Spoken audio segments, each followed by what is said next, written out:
All right. So, Patricia, I believe we're live. Wonderful. I'll see what happens. Hello and welcome to Up Close. I'm, as usual, trying to tend to all the little housekeeping things I need. Good afternoon, Randy. Good afternoon. My guest today is Patricia Ryan Madson, who is the author of this wonderful book, which we'll hold up a few times, I think. And you were saying it came out in 2005. 2005, before it was the first year Facebook. They only had like 26 people were on Facebook at that time. Wow. And speaking of Facebook, I'm going to be looking at the chat. So if you have questions or comments or things like that, I will try to pass those along. Sometimes I get caught up in the conversation though, so let us know you're here. And that's one of the things I need to housekeep here is set that up. And while I'm doing that, and before we get into talking, again, we have 4 live shows a week at the theater. We have a show tonight. We're doing theater sports at 8:30. And tonight we also at 7 o'clock have an online show, which is UPTV, which is happening at 7 o'clock on our Twitch channel. We have a bunch of classes that are happening. Our summer session's about to begin. You can make donations. You can find out about everything at unexpectedproductions.org or probably on this Facebook page if you're watching us through Facebook. And let me do this. So, Patricia, I'm so glad you're here. Thank you. Me too. And I was trying to think. I mean, you and I met in 1989, 88, something like that. Something like that, yeah. And look how far we've come. Look how far we've come. Look how young we are. Yeah, that was the first summer school, if I'm not mistaken, right? That Keith Johnston did. Right. Yeah. The first summer school at Bats. Right. Because the Bats summer school with Keith actually morphed out of what I consider the first summer school with Keith, which was at Stanford. Right. We had, and what was the year? 86, 85, something like that. But Keith came and we had a couple of the Bats teachers, Barbara and William, and there was Winter Mead doing masks, and we had a little mini summer school at Stanford, and it was wonderful, very successful, but it wasn't something I wanted to carry on. And Rebecca said, well, that's a great idea. Let's start doing it. And then they started up the summer school with Keith as the primary draw each year. It was wonderful, just great. Cool. So, I mean, I usually begin these by asking, and I guess I'm beginning it this time too, by asking how improv chose you, how you found improv, what brought you to improv? Well, it's sort of desperation, actually. I came to Stanford in 1977, if you can imagine, a long time ago, to head up the undergraduate acting program. And so my job, I had been an acting teacher at Penn State and at Denison University. And so I was there with the admirable job of trying to train young actors at Stanford. And it's just, you put actor and Stanford together and there's a disconnect because you've got all these really bright intellectual people, but they weren't necessarily connected with their modus operandi of being a human. So as I was trying to teach acting, I found that I had to figure out some way to get the actors in touch with their own impulses. What would you do in that situation? And they would wonder what the correct answer was. Well, as there's an old saying, when the student is ready, the teacher will appear. And I was studying Tai Chi Chuan with a man named Al Huang at Esalen. And he invited this character, Keith Johnstone, to be a kind of, not a team teacher, but the two of them taught the same group of people. And I was in that group of people, and I found the book Improv, and that would have been early 80s. The book just transformed how I looked at the whole idea of teaching. I had always thought teaching acting was about yes, no, yes, no, yes, no. Right. That there was this fundamental conflict at the basis of acting training, because there are actually teachers in New York who teach that.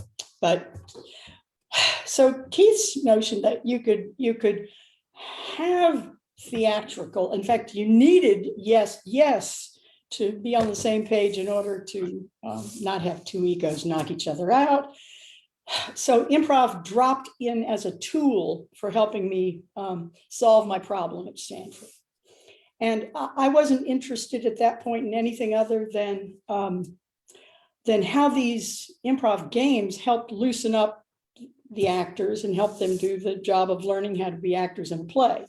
But I don't know, it looks like improv was calling out. I went to the first, for me, not international, it was a national educational theater conference in Chicago, and Viola Spolin was there.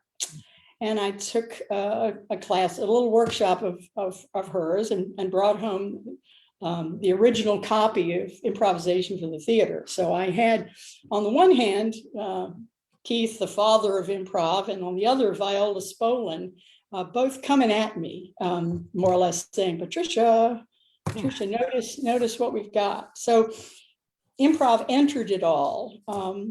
I have to say, truth and disclaimer here, I am not an improv performer, never have been, never will be. I'm terrified of improvising on stage, wouldn't think of that. But I greatly admire the people who do. And I sometimes teach them to kind of get the skills going so that someone who understands the performance part of it can take over from there. That may be odd that I've never, I mean, I will jump into a scene in class or something when we're trying to discover something, but have never been drawn to the highs that come from performing improv. Right. So the improv kind of dropped in as a tool. And then the interesting development was, so the undergraduate acting classes I was teaching at Stanford also attract engineers and business school students and whatnot. So there are very few of the people in the acting classes are serious actors, but they're trying to get an easy A at Stanford, and which was fine. That was that. I have no problem with that.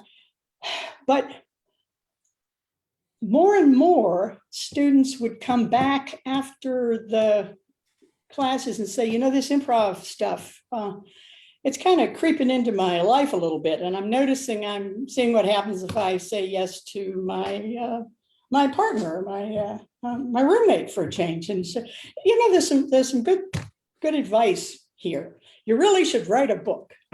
And I was also teaching a Stanford continuing studies class, which was an adult education for anybody who wants to sign up. And these were Silicon Valley types and software engineers, librarians, and retired folks. And so even more, they were not there necessarily to become improv actors, but there to, I don't know, loosen up or something. And I got the same feedback. This is really helping my life. So somebody ought to, you know, write a book about how improvisation has useful tips for being a better, happier human. And so I said, well, okay.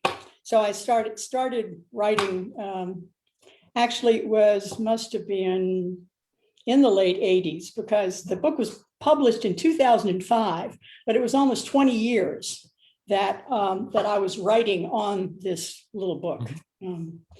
Because as a college teacher, the only thing I knew was sort of academic writing. So early drafts of the book were highly footnoted and very academic. And it was like, this is the correct textbook of how to improvise by Professor Ryan from Stanford University and all that. And but along the way, I'd throw in little tips about how it might be useful in life.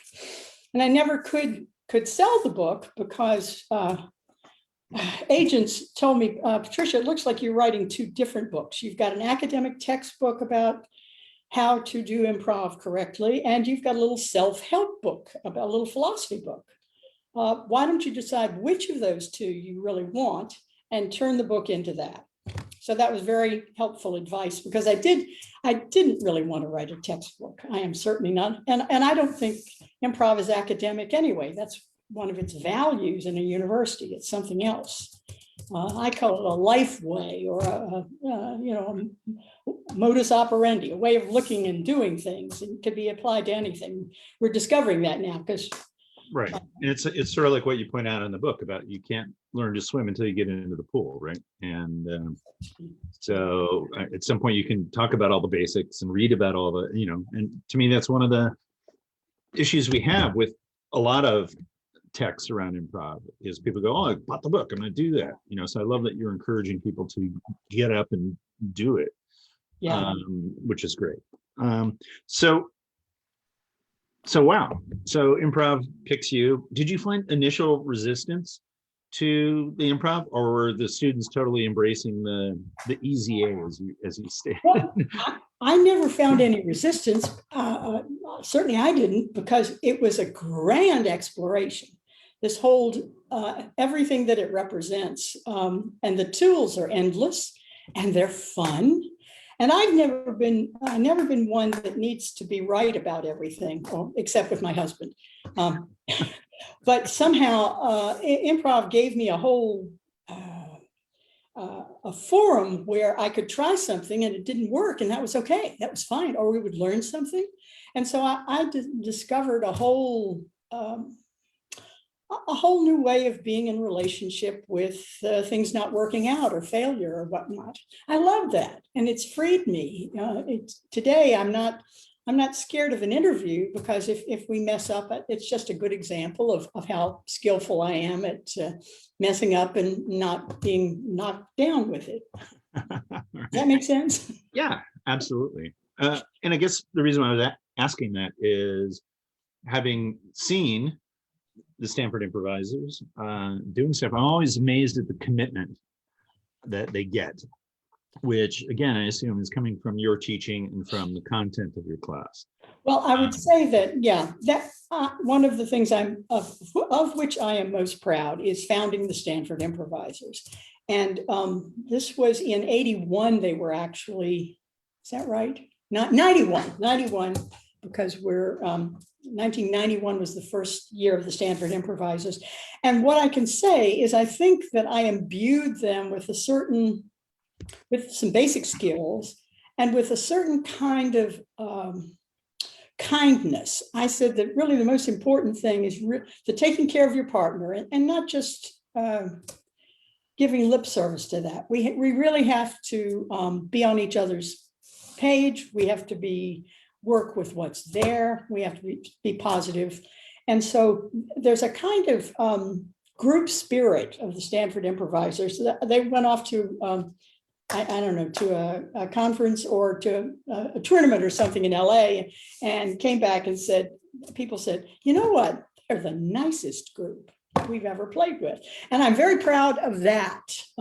Now, what I can say is, if they're at all skillful in making up stories or characters, in a way that is due to the skills of the Bay Area theater sports, the BATS people, because since I'm not a stage improviser, what I was able to do is invite Barbara Scott and Rafe Chase and Rebecca and Tim and Steve Curran and all of the BATS great players to come and do workshops. And so they had the performance skills that they could help train the Stanford Improvisers. Stanford Improvisers are still going strong. They've, in the history of themselves from 91 to now, this is the 30th year, they've had something like 450 players go through the ranks. And I think we're going to have a reunion in the fall, the 30th year. We had a 20th and 25th. So they're the nicest people. I stay in touch with most of them on Facebook. And if any of them are watching, hi to them and their families and all of that. Cool. Okay, so in the book, and this is kind of a multi-part question. Okay. is again, kind of getting back to your influence. So what I want to start off with is Keith Johnstone and his impact on your life in terms of finding him. And, you know, I mean, you worked with Viola Spolin, you worked with others, but what was it about Keith's work that really kind of pulled you in? Well, you know him. He is he's one of a kind. He's one of the most interesting people I've ever met in my life. Right. His teaching is unique. He's unique. He came to my wedding, by the way. He came to California. We were friends, and I would bring him to the Bay Area, and he would do workshops for like the San Francisco Zen Center. He was very popular with them. Somehow, improv and Zen was a nice mix. What is it? Keith is the first word comes to mind is curmudgeon, sort of. And he's always seems to have a gray cloud over his head. Things are not okay. But from that low status, I don't know what I'm going to do here now. What shall I teach? Out of that comes a kind of a wisdom and an understanding of performance and life, and that is, he has stuff we all need to know about, I think. And I also think the stuff that he teaches, the basic principle of getting away from your fear, basically using the power of working with each other's ideas rather than promulgating your own. Mm-hmm. That's something we could all benefit from, and I think it's why improv now is being taught as a system for Alzheimer's caregivers, for people who are training first responders in emergencies, for doctors and lawyers and nurses, and all of these other applied improv things, where we see what do we need? We need to learn to listen to each other. We need to learn to respect each other and play with each other's ideas. It's so simple, but because we have no examples of that in political life, that we're seeing only the opposite. A couple of years ago, I was invited by a writer in the New York Times. They were doing, it was before the Trump era, but it was a time where politics still seemed to be all up in the air. They invited a group of people to come and answer the question, what I would do if I were president. And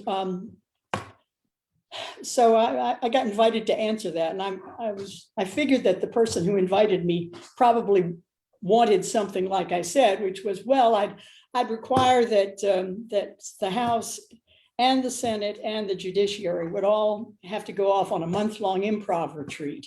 And they'd have to say yes to each other and build on each other's ideas for a month in toto. And of course, that gets a great big laugh. But there's a kernel of truth in that. Yeah, we've forgotten how to agree. Agreement is golden. And but Keith, he has, I think, very advanced ideas about theatrical performance, which you would know a lot more about. I'm sort of interested in the human psychology dimension of things, what he teaches through his mask work and what he teaches through the status work, and through the basic yes proposition. I owe a lot to him.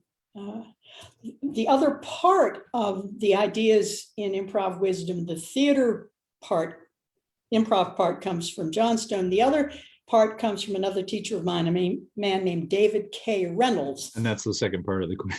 Yeah, David Reynolds is an American psychologist and anthropologist who spent a good part of his professional life in Japan, studied 2 forms of Japanese psychotherapies.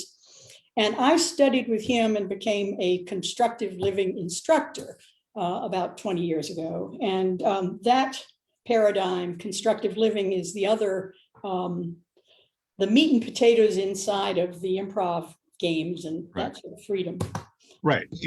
And the third part of the question was, for you, what's that intersection between those two? Where do they cross over?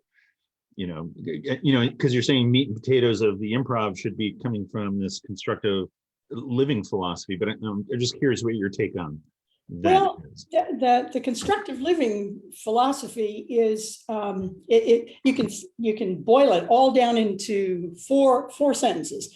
Know your purpose. Know what you're aiming for. Know your purpose.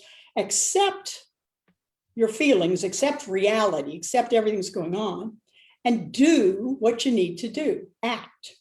And the fourth is begin to become aware of how much you are receiving all the time from other people. We're often looking at the glass half empty, and we're not noticing right now this technology of phenomenal complexity is allowing you and I to talk to each other right here. And there's water coming out of my faucet that lets me drink. And I have your attention. And we're all receiving a lot. So those four things. And so now I don't know whether Johnstone cares at all whether you notice what you're receiving, but you probably would. I think I can make a case for you can't improvise unless you notice the offer and accept it. And so there's a way in which that the observation of the offers and the things that are coming, I like to parse it. You got to see them all as gifts. And that notion of gift rather than offer, a gift takes the offer and gives it a warmth, gives it an intention which is positive. And so when credit here to Lisa Rowland, when I teach the give a gift exercise, we sort of tweaked that so that when you receive the gift, you not only thank them, but Lisa has it so you say, oh, great, I needed that. And then you tell a story about why that's the most perfect thing. So we're finding not just this, we're trying to actually spin life positively, I guess. And I don't know whether, in a way, I don't get that hit from Keith. So it's like it's something that I've extracted through this practice of Nikon. I spent a week in Japan sitting in a monastery, and for 18 hours a day, my job was to make a list of what I'd received from different people and what I'd given to them and the trouble that I caused them. Okay, those three questions. And if you think about those three questions, sort of what's missing there? What's missing is the trouble they caused me. Well, we all know about that. That's kind of where pretty much everybody has a good long list of what others are not doing to fulfill their expectations or blah, blah, blah. But the other three parts of that, when you actually look at your life from the vantage point of what you're receiving, what you're giving back to the world, and what trouble you're causing others, it can change you in big ways. And it has me. I think that, along with Keith's work, came to my life, and then those ideas are rendered in Improv Wisdom in kind of a little format of those 13 maxims. Mm-hmm. And, great. Yeah, and it ties into actually you're doing a great job feeding me. So good. Because one of the things I was going to bring up from your book, Improv Wisdom, is the quote, and this is following up not so much the first part of the quote, but the second part of the quote. So I love the couple sentences you have here about, I know that improvisation has nothing to do with wit, glibness, or comic ability. A good improviser is someone who's awake, not entirely self-focused, and moved by desire to do something useful and give something back who acts upon this impulse. And it seems to me like that's exactly what you're saying. Yeah. That's where we should be coming from. The first part of the quote is the conundrum in a way, because we're so attached, or it seems students and improvisers are so attached to that idea of it being about wit, glibness, comic ability. So so you even wrote a note in the margin here that said how, and then you talk about yes, and in that margin I wrote yes is easy, believing in yes is hard. And so I'd be curious to hear you riff a little bit on that, because I think you did just sort of talk about the giving something back, which I think is really great, whether it's to an audience or to a student or to a fellow person on stage. Always giving back. So, well, I think the really sticky, interesting point you raise is that the notion of yes, theoretically and philosophically and all, can make good sense. And we all know that there just is a lot of stuff in life and even on stage that we can't, it would be folly to say we accept everything from so let's see if I can put it this way.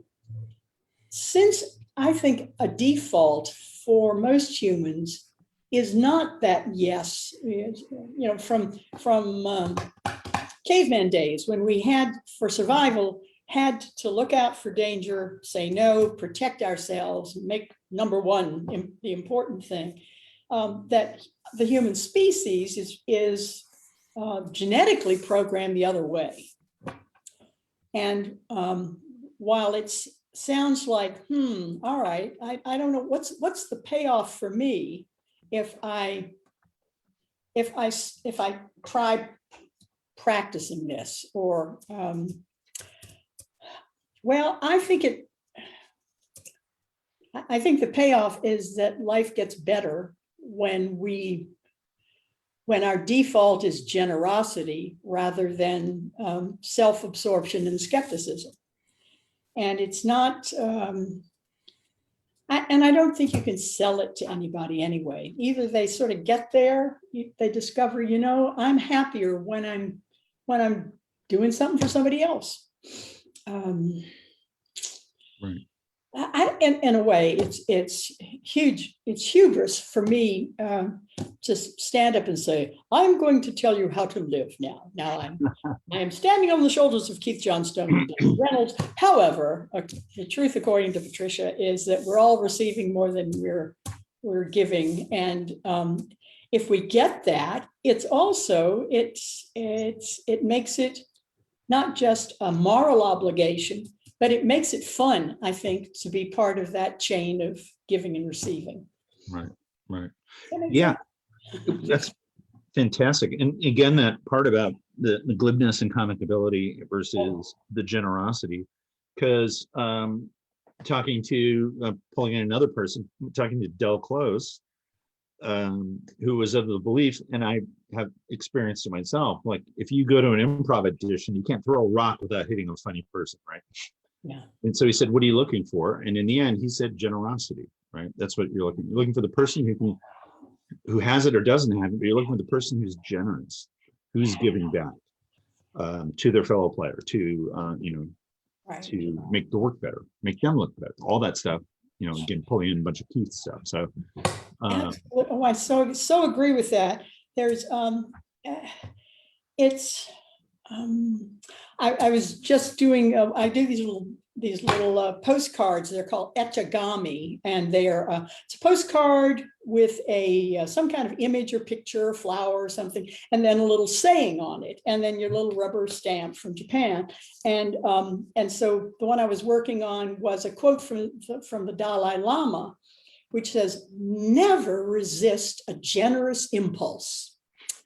And that's been my mantra now for this year. It's important to remember that, because we often have a little generous impulse. I mean, something maybe, I'll put $1 in that homeless guy's thing, or I could help somebody out, or gee, let's contribute to Unexpected Productions because they're doing really good work and this has been a challenging year.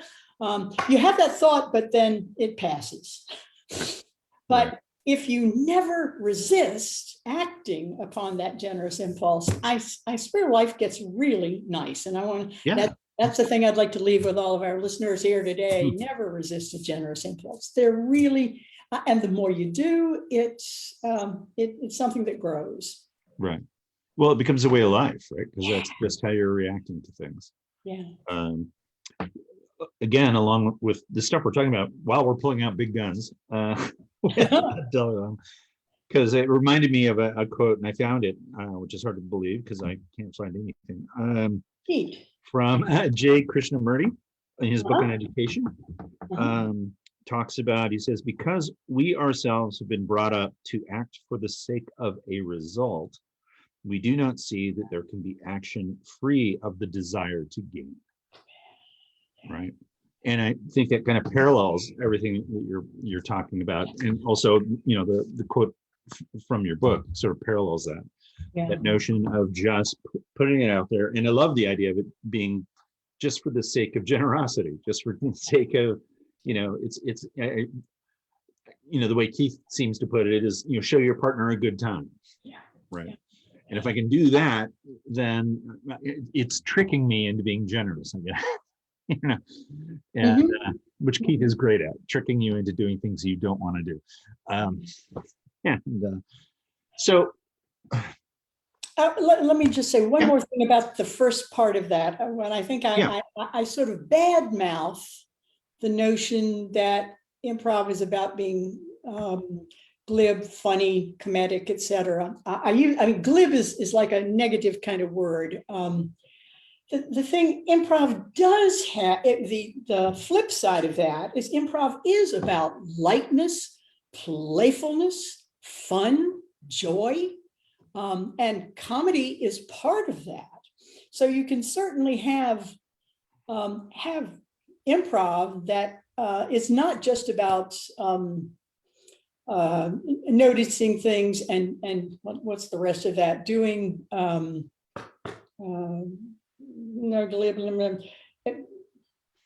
noticing what needs to be done and doing it. I mean, that's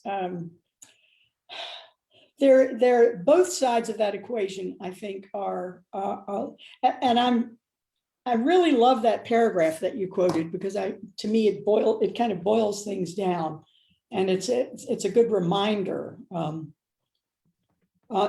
it's the essence of what that whole book is about, I think.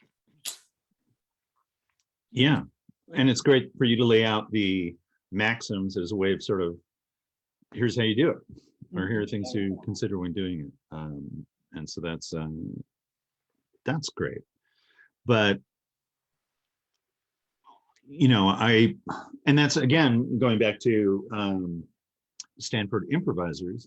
That's the one thing I noticed in terms of you know, from the BATS teachers and whatnot. That's the thing I noticed that makes them different than a lot of other college groups that I've seen, because a lot of college groups seem to be in it for the comedy, for the quickness, and the improvisers that have gone through your training, the BATS training, seem to be in it for something else. Yeah. And maybe it's exactly what you just described. You know, that you're giving them a sense of this generous spirit, and that's what they're bringing forth. And that's what makes them the nicest group at any festival. It all makes sense. It's really so simple, but it's simple to understand. I don't know, but generosity is funny because you can understand why someone says, yeah, I'd like to be generous, but you know, I'm not sure I even have enough to take care of me. So I better take care of me first. And then if there's something, then I'm glad to give it away. And I was just visiting family, and that's often an issue, financial issues within families about money and whatnot.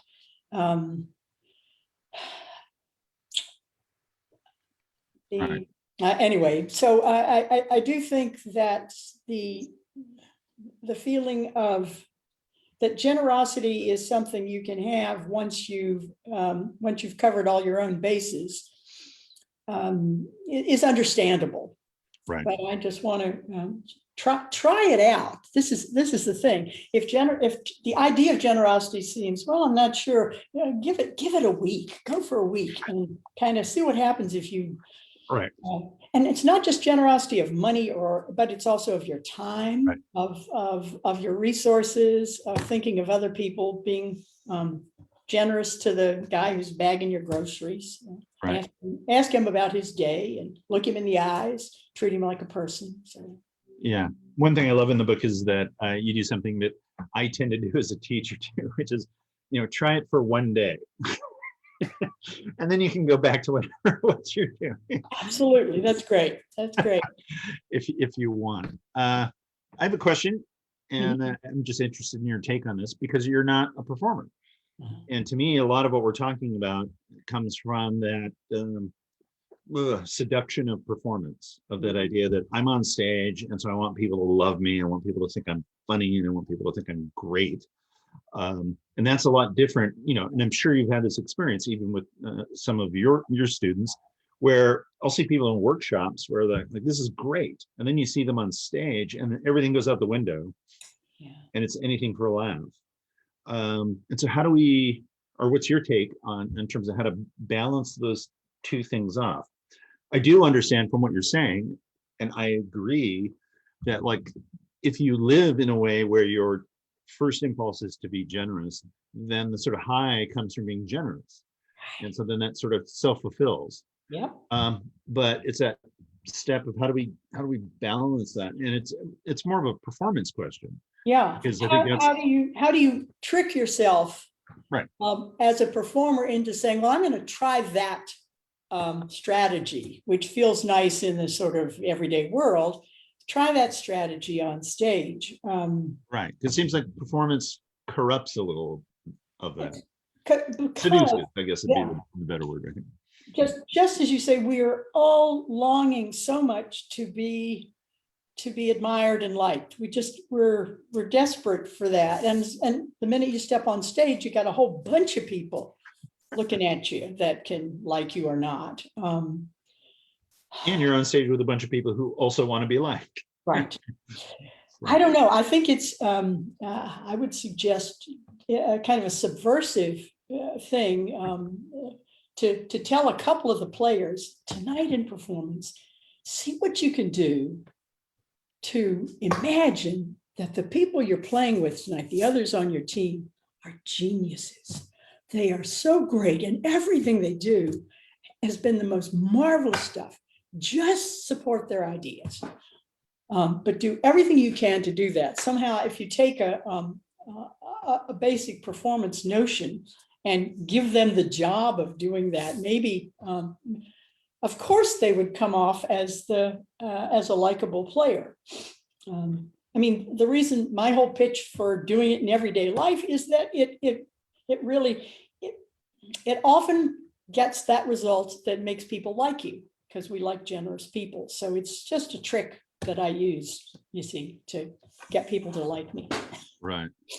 Wow, it parallels again. I didn't realize Del Close was going to come up so much in this conversation. I'm thrilled to hear that, because I don't know him, and I have all kinds of ideas about him. So if we're on the same page. There are a lot of ideas about him, that's for sure. But one of the things he used to say that I subscribed to is he said, you treat your fellow player or fellow players as though they're great poets and artists because they are. And I love that. Yes. And so it's funny that he's popping up in this conversation. I mean, it's not weird, but it's just kind of funny. I thought we'd be talking more about Keith, which we will at some point soon. So in your travels through improv and having spent a lot of time thinking about it and teaching it and working with it, what are positive steps that you've seen in terms of the development of the art form? And it could be resources, it could be things, ideas, like what we're talking about right now. that you think are kind of moving us forward in a positive direction, and also and they, of course, mistakes have been made. And so maybe if there's a mistake that pops up or something that's a negative, like can't really do this with, or shouldn't be doing this with improv.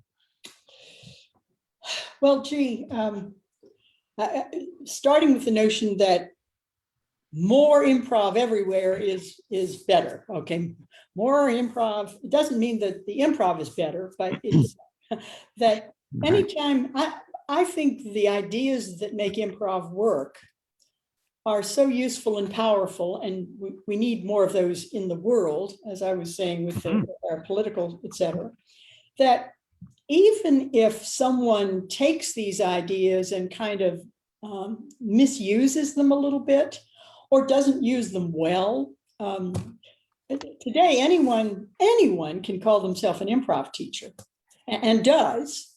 And I don't necessarily think that's bad. Some years ago at Stanford, there was a big conference, some kind of a business conference, and I was attending it, but there was a section of it where the program said improv exercises by so-and-so, a person that I didn't know, a young woman that I'd never met or seen before. And so she took us, we'd been sitting, hearing people talk and do PowerPoints. She took us into a room and a pair off, please. And she suggested the mirror exercise, just look at your partner and move, but move slowly and only do what your partner does. Now switch, and then go into groups of 4 and you mirror the 4. And then you go into groups of 8 and 16 until we had one big circle and we're all mirroring, and it was over. And she said, "Thank you very much. Okay, we're going on to the next the next part of the conference." So that was the improv section.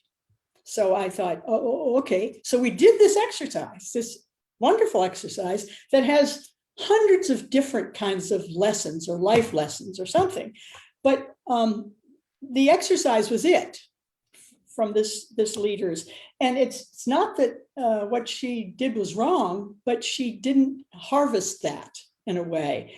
For a business conference, we could have, any number of things could have been, or even to ask the people, what did it feel like? Were you embarrassed or anything? It's not the games, it's what happens because of them. And I think that's where some of the great teaching occurs, when we are able to mine how an experience can give us a problem or a life lesson or something, a metaphor to look at so we can solve something. Otherwise, the games alone are just like having a great workshop with all these tools. So what you're going to make with them, what you're going to learn. Right. Did I answer the question? I'm not sure I did. No, but I like the answer because I think it's true. I think that's one thing that a lot of people, like that was my experience in terms of the early days for me, of doing Spolin, was I realized, I either was doing this myself or with friends or from the initial teachers I had. And it was just like, hey, let's look up a game, let's play it. Okay, great. Let's turn the page and play another game. There was not a lot of discussion about like, well, what did we get? Or how are we changed? Or how are we different in some way? It was more about like, just do it and then move on. And so I like the idea of like stopping and kind of going, because I think you're right. A game, especially a simple game like that, that has so much sort of packed so much punch behind it of energy and just things you can learn about yourself. I think they're really important games to to use. And I guess my hope would be that also people would do it hopefully on their own. On their own, yeah. And let me say, I am not a fan of an hour of debrief and long psychological whatnots, which also are taking it to the other extreme. So you do a little exercise and talk about it for 2 hours, kind of a psychodrama. But I do think I think there's real value in how an improv exercise is, an improv exercise has some kind of effect, feels a certain way or seems different. I discovered that often the benefits of a game are not known until over time. That's why I think it's great to have improv classes once a week for 8 or 10 weeks, rather than a long weekend workshop where everything piles on top of itself. And because I think improv works on you. Something that happened in a little game will kind of work through the body mind, and you might have questions about it. So for me, I love that the life lessons come out of it in personal ways, but I would never want a teacher to necessarily spend a lot of time psychoanalyzing the class or themselves. But I do think that the games, a point I wanted to make all too long, was that the games are not improv. They are the way we get at the experience of saying yes or not wanting to say yes because we don't like an idea. So what do I do with that? Right. This teacher. Right. And that brings in, and my follow-up question is, because it seems like what you're really talking about goes back to all that other stuff that you've talked about, training and doing, the Zen work and and all that. And I'm always looking for these applications for stuff outside from my life to bring into the improv, whether I'm teaching or whether I'm doing. And so I'm just curious, touch upon a couple of those points of things that you found these, I mean, you've already made a couple about the crossovers for you. Well, I think everything is grist for the mill, frankly. I mean, you can, I was been studying watercolor with a teacher, and she was saying some advice. She says, if you start looking at what you're doing and your head is saying, this isn't good, I don't like this. The minute you have the sort of self-criticism, she says, stop what you're doing and go have a cup of iced tea or something. Stop doing it. Till you can come back and at least be neutral. But when the self-critic gets rolling, it's really better not to keep going and then trying to fix it through your critical mind. Now, I'm not sure how this translates to being on stage, but I do think that the point here is actually learning from other sources. So you can learn something about life and improv through the study of art, certainly of looking. To me, things like breathing exercise and movement, and thinking of Shintaido and Aikido and martial arts that train your powers of observation and your body powers of moving are really important.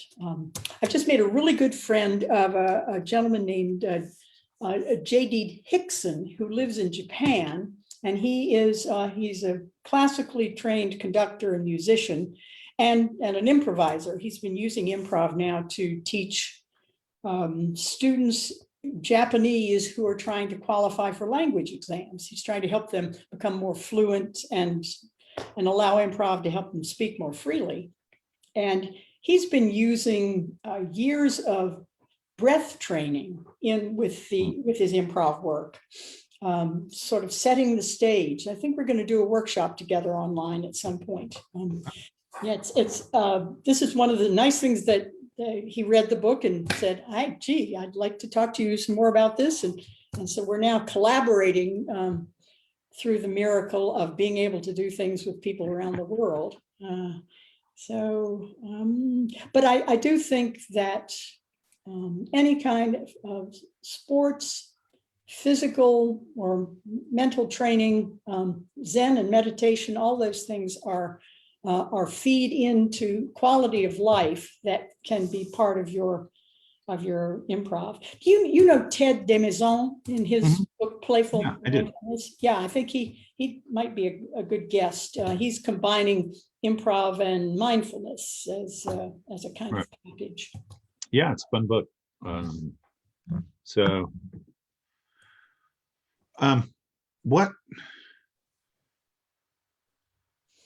if you were, I guess, where do you like to start? Because I'm assuming the people that were coming into the Stanford classes, the classes you're teaching now, I don't know. But, if somebody's coming in and going, oh, I gotta take this class.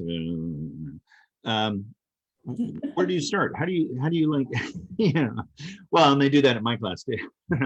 Sure. Why am I doing this? Well, but how do you kind of draw them in? How do you get them to open the book, so to speak, and kind of go, oh, okay, I'm going to be open to this versus just kind of going, this games and, it's not, Yeah, right. I may have an advantage in that anybody that would take my continuing studies evening class is sort of paying money to be there. And so while they may have resistance to improv, there's a basic, so I'm going to do this, so let's see what. The first thing I say at the beginning of any first class is the important thing that you all need to know is that it's not about you, but it's about the rest of the people in this room. So one of the things we're going to try to do tonight is learn everybody else's names. And we'll see at the end of the class how many of us can name everybody else. And so, so that may, I don't know, the shock effect. I try to shift attention from self to other. With my online classes, I figured there's no way I can do the things I do in the room. So I had everyone who registered for my class do a up to 3-minute video where they introduced themselves and told 2 truths and a lie about themselves. And they had to post this in the class thing. And everybody had to study each other's videos because we were going to have a contest to see who got the most of the 2 truths and a lie. So I made it into a game. And the game meant that they had to be noticing the particular humans that are going to be in the class with them, study their little videos and their faces and names. And it kind of worked out well because we weren't just 20 boxes, Zoom boxes. We were kind of interested in which was the lie from that person, or is it really true that that your father ran a blueberry farm? I don't know. So I don't know whether it may be also a trick that if you're a little shy and worried about how you're doing, if you're told it's not going to be about you and anything you do or how funny you are, or anything you might think, but start noticing your neighbor here, that might be a relief because the focus is shifted from self to other. And that is really what I want. I want them at the end of the class to know everybody's name and start to like each other because they've done silly things together. I think we need to connect. And if improv can help us do that, but I do think you need a coach that's kind of pushing in that direction and giving you points for doing that. And then you want to do it because it feels good to be interested in other people.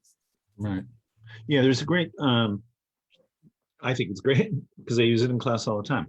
But, oftentimes I'll bring up stuff that people talk about all the time. Improv is like meditation, or improv is jazz, and again, that kind of thing. We've done lots of, the UP festivals have been themed that way. We did jazz. Like, is it like jazz? I don't know. Let's find out. And then, but one of the things you're just talking about goes back to the generosity point, but also the idea of when people talk about improv as meditation. And one of the things that I came to actually at one of our festivals, which was about Zen, was the idea of, is it a meditation practice?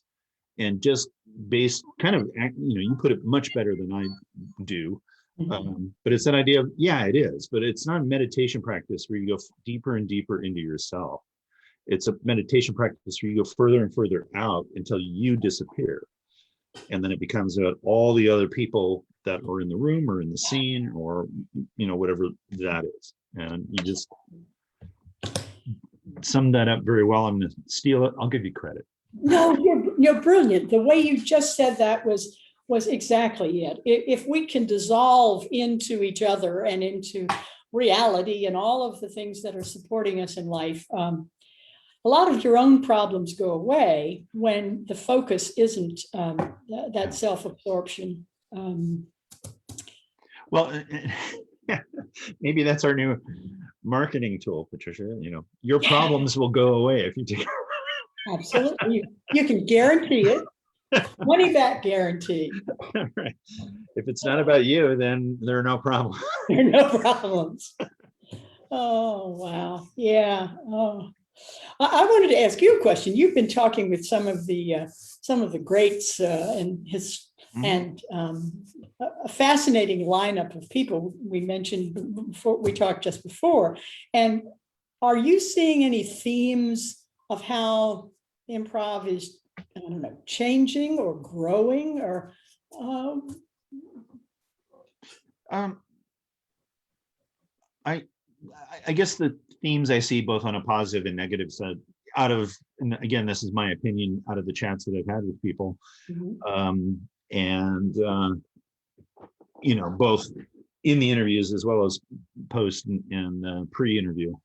Two things are people are, I think, excited about the theme of what we've been talking about, we put specific labels on it like generosity, but I think a lot of people are really focused on this idea of trying to just be, like, don't worry about stuff, and I mean, and part of that comes out of personal training as well, because when I started doing improv, there was a lot of, it's all about being funny. It's all about comedy. And now it's more about presence. And that's the positive side. The negative side is there are a lot of resources out there, and again, mixed. So what are the good books versus a book, and good classes versus the classes, and at the end of your book you have a thing about how to decide on taking an improv class, and I think that may be the next step, that we need to sort of start developing those things, and that complication of the resources of, like, there's too much in a way. And, because when we first started doing improv, there were 3 books, right? Or 2 books, or it was pretty easy. Yeah, it was Viola Spolin and Pete's book, those 2, and that was it. Right. And then I would add Something Wonderful Right Away. Right. Yeah. Sweet's great book. To that, but I mean, now we have lots and lots of books, and and I try to read them all. And again, some of them are, like yours, are great, and then there are others I'm kind of like, what is this person talking about? Like, that doesn't make sense, and one of the reasons why I try to expose myself to all this is, and to talk to people, and also to be doing these interviews, because we have a lot of students, and our students that watch these, if not live, then they watch them later, is just try to get a sense of what's out there, who's out there, and trying to get those answers from people like yourself and the other people that I've been fortunate enough to be friends with, and to also get a chance to interview. So that's a long-winded answer to your question. Yeah, I think that's great, because I do think there are as many shades of improv teachers and leaders and classes as there are colors in the rainbow. And it's important for you as a student in their classes to trust your own sense of what's going on, because you may sign up for a class and then feel like something's not right here. Trust that. So leave it. I had a woman who I was talking to. I had said, go take an improv class, and she got one. And apparently the teacher kept stopping the scenes and saying, no, you've got to argue with him here. I mean, there's nothing going on. I mean, you're being very nice and saying yes, but go at him. Yeah. And so she kept forcing the students to be more combative, and then kind of riling if they weren't. So I said, that doesn't sound like a healthy place for you. I don't know who she is or what she's doing, but I'd quit the class. Well, it's funny you bring that up, because it happened in the very first improv class I ever took when I was 15. Oh, second or third week of the class, I was taking with a friend, and long story. But I mean, I was 15 and was in this class, third week of the class or whatever. For some reason, it occurred to me, and it was not something that would normally occur to me. In the back of my head, I was like, this guy doesn't know what he's doing, right? He doesn't understand what he's teaching. And I don't know why I thought that. And that's that moment, sort of how I started this. And so I guess we can start wrapping stuff up. But that sense of like, that's the moment when I felt like improv called me. Like improv went, you get this. He doesn't know what he's talking about. You have a lot to learn, right? But you've got the hunch. Wonderful. And so it's funny that you mentioned that, because that happened in my very first improv class ever. So fabulous. That's a great example. So trust that instinct if you have it, because you'll find there are lots of good guys around, and they don't necessarily have to have some degree from a college or anything. Right. But they have heart. I don't know, or something that you need. Yeah.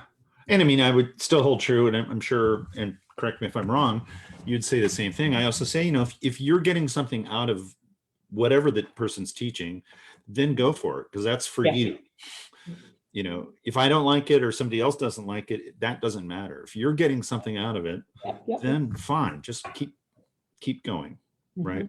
But that idea of kind of thinking about it, I think is cool. Anyway, we're a little over time, so I want to wrap it up here. Sure. But and again, thank you so much for doing this. It's so great and an honor to have you, but also to honor and great to have you as a friend and colleague. So absolutely, Randy, it's meant a lot to me. I've enjoyed our conversation, and thanks for letting me talk so much. Talk as much as you want. It's all good. So again, want to thank everyone who's here right now for watching. And again, just remind you again that we're doing a bunch of shows. We have 4 shows a week, and it's available as an audio book with my voice if you liked it, talking the audio book, and an ebook, and in 9 languages. Just remember the title, Improv Wisdom. I've got improvwisdom.com. So cool.